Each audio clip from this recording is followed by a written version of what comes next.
სოფია ბაზარში გავიცანი. თავიდან არ მიმიქცევია ყურადღება. ხოლო მაშინ შევამჩნია, როცა 3 დღე ზედიზედ შემკვერდით დახთან რაღაცა სათვალიერება. ეს იდეა დაიბადა 26 მაისის დამოუკიდებლობის დღისადმი მიძღვნილი კამპანიის მსადებისას. თავისუფლება შეიძლება დროებით შეიზღუდოს, მაგრამ მის მიმართ წყურვილი არ იკარგება. და ეს ფრაზა ჩიტებს ფრენა არ ავიწყდებათ, იქცა შინაგანი თავისუფლების მეტაფორად. ემოციური და ღირებულებებით კომუნიკაცია ხშირად გარკვეულ რისკებს შეიცავს, განსაკუთრებით ისეთ კატეგორიაში, როგორიც ფარმაცია არის, რადგან ამ სფეროში ხშირად რაციონალური მესიჯები დომინირებს. თუმცა PSP-ს ბრენდის იდენტობა სდება მხოლოდ აფთიაქის როლს, ამ კამპანიით ბრენდი გადმოსცემს ადამიანებზე ზრუნვას და სოციალურ პასუხისმგებლობას, რაც კიდევ უფრო აძლიერებს ბრენდის ადამიანურ ხმას. ჩვენი მოლოდინი იყო, რომ ეს მესიჯი გახდებოდა მნიშვნელოვანი, თუმცა კამპანიის გავლენა ამ მოლოდინებს გასცდა. ეს კამპანია შეფასდა საერთაშორისო კონკურსებზე, სარეკლამო ფესტივალებზე, სადაც აღინიშნა ამ იდეის მნიშვნელობა, ემოციური ნარატივი და რაც მთავარია, ბრენდის გამბედაობა. მიღებული ჯილდოები არა მხოლოდ პროფესიული აღიარებაა, არამედ დადასტურება იმისა, რომ ადამიანური ღირებულებებით კომუნიკაცია მნიშვნელოვანია ბრენდებისთვის და ყოველთვის კარგად მუშაობს. PSP-ს გუნდი აქტიურად იყო ჩართული ვიდეოს წარმოების პროცესში იდეის ფორმირებიდან საბოლოო შედეგამდე. იყო არაერთი სირთულე, რასაც წავაწყდით, თუმცა ვიდეოს პირველივე ვერსია დადასტურდა და ეს იყო ის ვერსია, რომელიც საბოლოოდ მაყურებელმა ნახა. კიდევ გავუშვი? კი. ფრენა ხომ არ დაავიწყოთ? ჩიტებს ფრენა არ ავიწყდებოდ. ალბათ ეს იყო ემოციურად და შინაარსობრივად ყველაზე ღირებული კამპანია ბრენდის ისტორიაში და საზოგადოების მხრიდან გამოხმაურებაც იყო ძალიან გულწრფელი. კამპანია იმდენად ახლოს მივიდა ემოციურად თითოეულ ინდივიდთან, რომ მესიჯი ჩიტებს ფრენა არ ავიწყდებათ, დღემდე სხვადასხვა კომუნიკაციაში გვხვდება. PSP-მ დაადასტურა, რომ მას შეუძლია ისაუბროს საზოგადოებისთვის უმნიშვნელოვანეს თემებზე გულწრფელად და ღირსეულად. პირველად იდეა რაც გაჩნდა იყო ის, რომ ჩვენ გვინდოდა ჩვენი მეგობრები და კოლეგები დაგვებრუნებინა მათ პროფესიაში.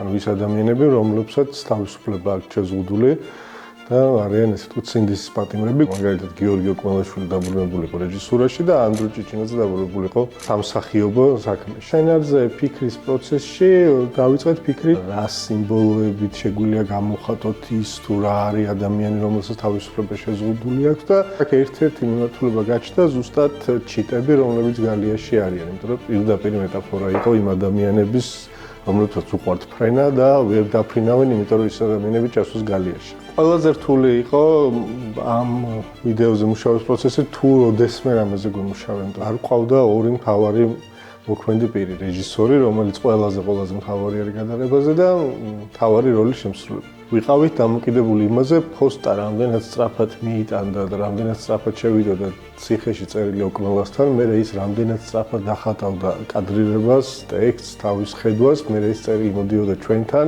პარალელურად ძალიან რთული იყო ამ დროს ხმის ჩაწერა, იმიტომ რომ წარმოიდგინეთ ციხის ტელეფონიდან რეკავდა და ჩვეულებრივი ტელეფონის ჩამწერით ვიწერდით ამას და რამოდენიმე კვირის განმავლობაში თავის მთელ დროს ხარჯავდა იმაზე, რომ დაერეკა ჩვენთან და ჩვენ ეს ხმა ჩაგვეწერა. ეს არის მართლა ამბავი ადამიანებზე, ამბავი თავისუფლებაზე, იმ ადამიანების ენით მოყოლილი და იმ ადამიანების თვალებით დაღდახული, რომლებმაც ყველაზე კარგად იციან თავისუფლების ფასს. ეს ძენდა ამ ვიდეოს ნამდვილობას. ზოგადად PSP-ს ყველა კამპანიას თუ გადავხედავთ, ეს რაღაცნაირად ერთიან ამბავს გვიყვება. და ეს ეფუძნება ბრენდის სტრატეგიულ პლატფორმას, რომელშიც ერთ-ერთი მთავარი კომპონენტი, რაც არის სიმართლის კომპონენტი და ბრენდი ყოველთვის ცდილობს გველაპარაკოს სიმართლე და ამ სიმართლით რაღაცნაირად გამოგვაფხიზლოს, კიდაც შეგვაჯანჯღაროს.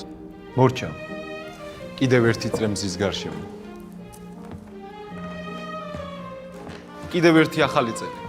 ახალი ეს კამპანია გაიღვიძოთ, ზუსტად იყო ის, რომ იანვრის პირველ ნახევარში ყველა ვისვენებთ, ყველა გადაღლილები ვართ. არის განცდა, რომ თითქოს 31 დეკემბერს თავდება სამყაროს არსებობა და მთელ ჩვენ რესურსს, ფულს, სიხარულს ამ 31 დეკემბერში ვდებთ, რომელიც რეალურად არ არის ახალი წელი. ახალი წელი იწყება 1 იანვარს, რომელსაც ფაქტიურად დაძინებულები ხვდებით. ზუსტად ამის თქვა გვინდოდა, რომ 1 იანვარი არ არის იმის დრო, რომ რაღაცა ნაბახულსებზე ვიყოთ, პირიქით ეს არის დრო იმისი, რომ გავუიძოთ და რაღაც ახლის კეთება დავიწყოთ ჩვენ თვითონ და არ გქონდეს მოლოდინი იმისი, რომ ჩვენ თუ დაძინებულები და მიძინებულები ვიქნებით მარტო იმითი, რომ რაღაც პლანეტების განლაგება შეიცვლება სამყაროში, რაღაცა უკეთესობა მოხდება.